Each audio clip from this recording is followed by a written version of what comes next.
Greetings everyone, welcome back to my channel. Here is your daily news report and fourth stimulus check update. President Biden is now willing to drop a corporate tax hike to get an infrastructure deal done.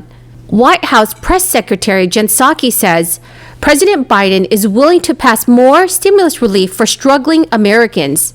Tomorrow evening, I will be giving away more $75 Amazon gift cards. To enter the giveaway, all you have to do is subscribe to my channel, like this video, and please remember to leave a comment below. Thank you so much, everyone. President Biden does not have a Monday deadline for an infrastructure deal with Republicans.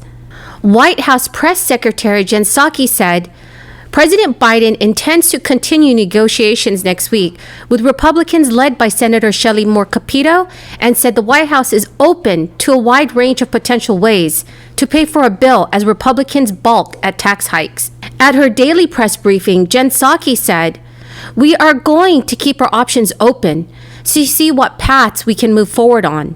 The Washington Post reported Thursday that President Joe Biden told Senator Capito during their meeting at the White House a day earlier he might be willing to take his proposed 21% to 28% corporate tax hike off the table. The hike would undo the tax cuts pushed by former president and adopted by the GOP in 2017, and is considered a non-starter by Republicans. Jen Psaki twice confirmed that President Biden does not have a deadline for an infrastructure deal before deciding that Democrats should attempt to ram through a bill without any Republican votes, using special budget reconciliation rules. Psaki then also stated he is going to continue to have conversations with Democrats and Republicans about what the path forward may look like. Biden has also talked about wanting to sign a bill into law this summer. We have seen Speaker Nancy Pelosi talk about how she wants to move forward with infrastructure in June. We've seen Senator Leader Chuck Schumer talk about how he wants to move forward with infrastructure in July. Those are some realities in the timeline. Some Democrats want to ram President Biden's large original package through Congress without any Republican votes, using the budget reconciliation, as they did in March to pass the president's $1.9 trillion stimulus relief bill. Budget reconciliation allows Democrats who control the evenly divided Senate to avoid the usual 60-vote threshold for bills in the upper chamber. Republicans, including Capito, have said Biden himself seems more eager for a deal than his staff, and there remains vast differences between the president and Republicans on how to pay for a bill and what to include. During a press briefing earlier today, Press Secretary Jen Psaki was asked whether the proposed American Jobs and American Families Plan would provide enough of an economic boost for struggling Americans. Psaki stated he is happy to hear from a range of ideas on what would be most effective and what's most important to the economy moving forward. But he has also proposed what he thinks is going to be the most effective for the short term for putting people back to work, to getting through this pivotal period of time, and also to be making us more competitive over the long term. In a 4-page memo, the parliamentarian made it very clear that Democrats will likely have only one more opportunity to use the budget process this year, essentially closing the door on a strategy they were eyeing for multiple votes. According to a new analysis, the 2 rounds of economic stimulus checks distributed over the past 6 months appear to have dramatically reduced financial hardships. According to a new analysis, the 2 rounds of economic stimulus checks distributed over the past 6 months appear to have dramatically reduced financial hardships among millions of American households. Between December and April, the Census Household Pulse survey showed that the rate of food shortages fell by more than 40%. During that same period, financial instability dropped by 45%. According to the Pulse data, the sharpest improvements in food security and financial stability occurred in the weeks after 2 relief bills were signed into law, and the IRS began sending economic impact payments to individual bank accounts. So everyone, should the Biden administration send out more stimulus checks? Please leave your thoughts in the comment section below. So that is the end of the video. I hope you found this video helpful today. Tomorrow evening, I will be giving away more $75 Amazon gift cards.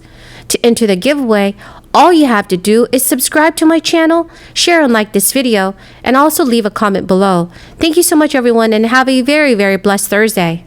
I mean, first of all, to the announcement, as we were saying to the members of the state legislature here in West Virginia, that this is sort of a window into the opportunity for West Virginia to be a leader in the energy of the future, in addition to having led the energy that got us here and that still powers us.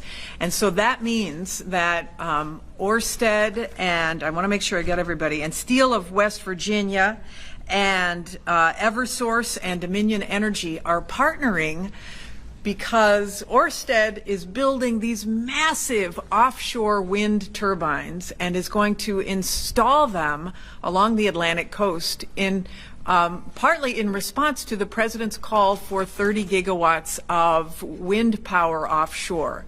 But they can't do it unless they have ships that are American flagged to be able to bring the supplies to be able to construct and install the towers.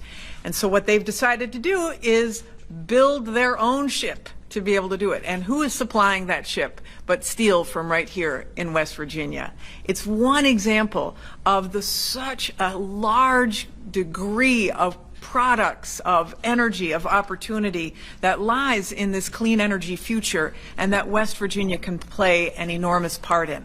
So I'm here with the senator that has been such a leader on manufacturing in the United States and making sure, as chairman of the Senate Energy Committee, that we take the opportunity in the U.S. to manufacture and to generate the energy that will power our future. And one of the things that Joe Manchin has been very strong about is a tax credit, a manufacturing tax credit that is known as 48C, not to get too technical, but basically it will incentivize manufacturing in coal and power plant communities and in former industrial like auto plant communities. And so for both of us, this is really important, but it will also be enormously helpful for companies like Ørsted, companies like Steel of West Virginia, to be able to make sure that in America we stand up for manufacturing in this country, but particularly in communities that have been struggling. So it's exciting to be here. It's exciting to partner on the future of what could be for West Virginia. We're really we're all about jobs.